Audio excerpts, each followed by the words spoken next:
Havia um homem em Samaria, e seu nome era Simão, mas não o Simão pescador, não o que andou com Cristo, não o que negou e depois foi restaurado. Este Simão era outro, era mago, feiticeiro, ilusionista diante dos olhos de um povo cego.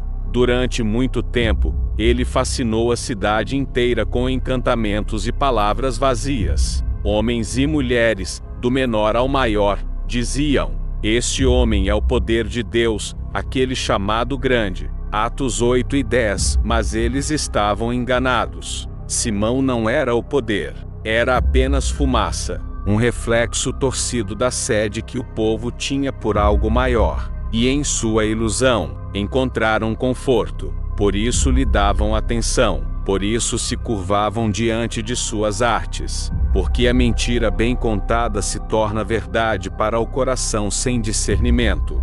Mas então, Filipe desceu àquela cidade, não com truques, não com palavras mágicas, mas com fogo puro. Pregava o reino de Deus e o nome de Jesus Cristo. E o que antes era fascínio virou temor.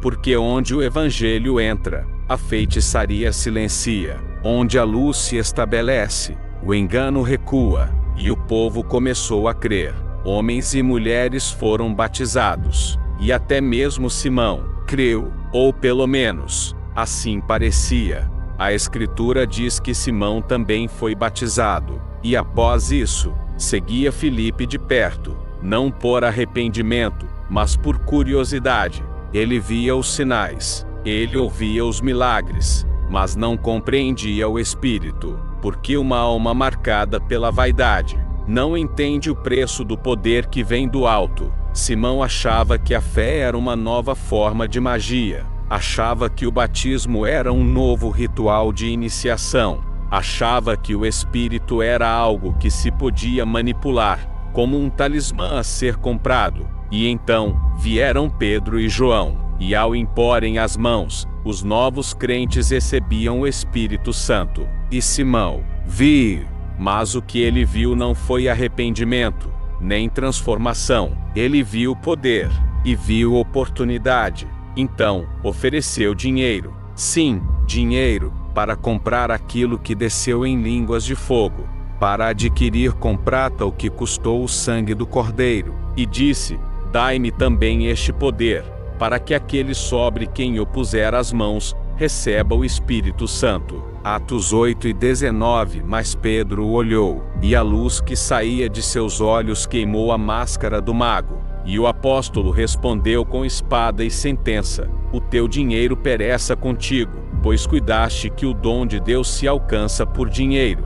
Tu não tens parte nem sorte neste ministério, porque o teu coração não é reto diante de Deus. Arrepende-te, pois, dessa tua maldade." Atos 8, 20-22. Simão foi desmascarado, na frente de todos. O poder que ele tentou comprar se voltou contra ele, e a maldição que Pedro lançou foi mais cortante do que qualquer feitiço que já lançara. O mago tentou negociar com Deus, mas o céu não é mercado, o Espírito não é mercadoria, o dom não é produto para corações gananciosos. A alma de Simão ficou marcada, não por poder, mas por profanação. Simão estava diante dos apóstolos, diante do Espírito que não se dobra, diante da palavra que corta mais do que espada, e tudo o que havia construído com encantos e truques desmoronou com uma sentença.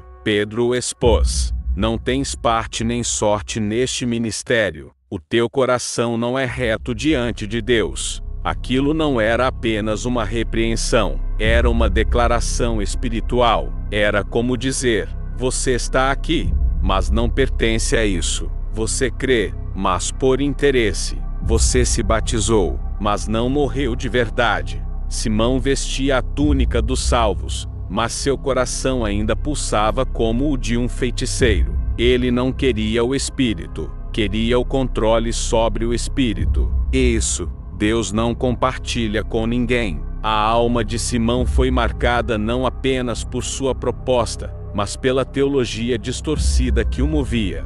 Ele confundiu graça com barganha, confundiu unção com influência, e o que é mais grave, achou que Deus poderia ser corrompido com prata, como Judas. Simão não queria se tornar como Cristo, ele queria usar o nome de Cristo para parecer maior do que era. E mesmo após a correção, suas palavras traem sua essência. Rogai vós por mim ao Senhor, para que nada do que dissestes me sobrevenha. Atos 8:24. Ele não ora, ele não clama, ele não rasga as vestes, pede que outros orem por ele, como quem teme as consequências, mas não se arrepende do coração. E é aqui que mora o mistério sombrio dessa alma marcada.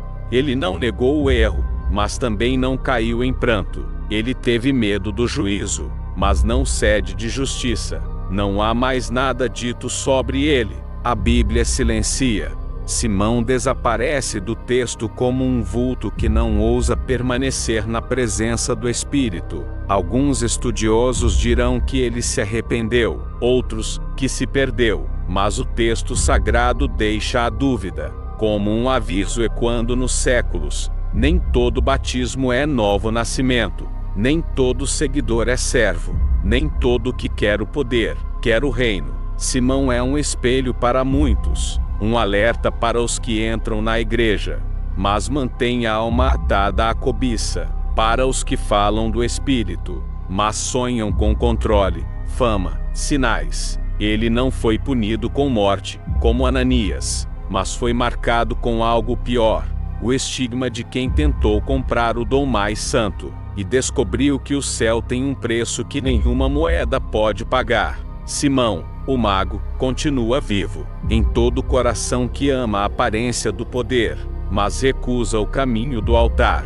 A Escritura silencia sobre o fim de Simão. Não há lamento, não há morte, não há perdão registrado, há apenas um nome, e uma maldição invisível que ecoa nos séculos. Simão desapareceu do cenário de Atos, mas sua sombra atravessou gerações. Tão profunda foi sua heresia que seu nome virou doutrina, ou melhor, desvio, simonia. Assim a história passou a chamar toda tentativa de comprar com dinheiro aquilo que só o Espírito pode dar: ofícios eclesiásticos, bênçãos, cargos, dons, títulos, tudo vendido como se a cruz fosse balcão, como se a graça tivesse etiqueta de preço, como se o Espírito fosse servo do ouro. A maldição de Simão não foi uma lepra, nem um juízo visível como o de Herodes. Foi um carimbo eterno em sua identidade. Ele se tornou o exemplo perpétuo de que há homens que entram nas águas do batismo, mas nunca deixam a velha natureza afundar.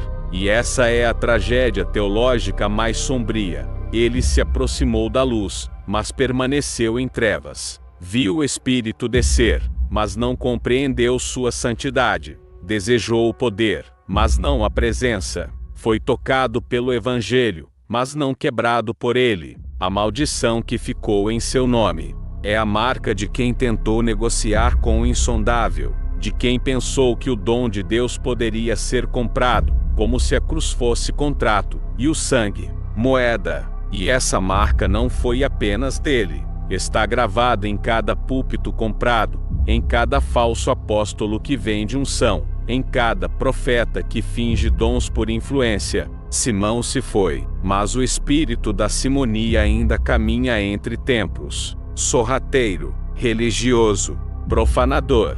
Por isso, sua história não termina nele. Termina em nós, quando lemos e trememos. Termina quando lembramos que há dons que não se compram, há chamados que não se falsificam, e há espíritos que não se vendem. Simão, o mago, não foi esquecido, não pelos homens, mas pela história espiritual. E hoje, ele é lembrado não como convertido, mas como advertência viva, uma alma marcada, um nome que se tornou sentença, um aviso para toda geração. Se esta história acendeu algo em sua consciência, se o nome de Simão ecoou como um aviso dentro da sua alma, então curta este vídeo, inscreva-se no canal, e compartilhe com quem ainda tenta comprar o que só se recebe com quebrantamento. Aqui não vendemos revelações. Aqui, cada história é uma ferida aberta, e cada alma marcada, um espelho sombrio. Este é a Bíblia oculta, onde o que não é dito é o que mais pesa.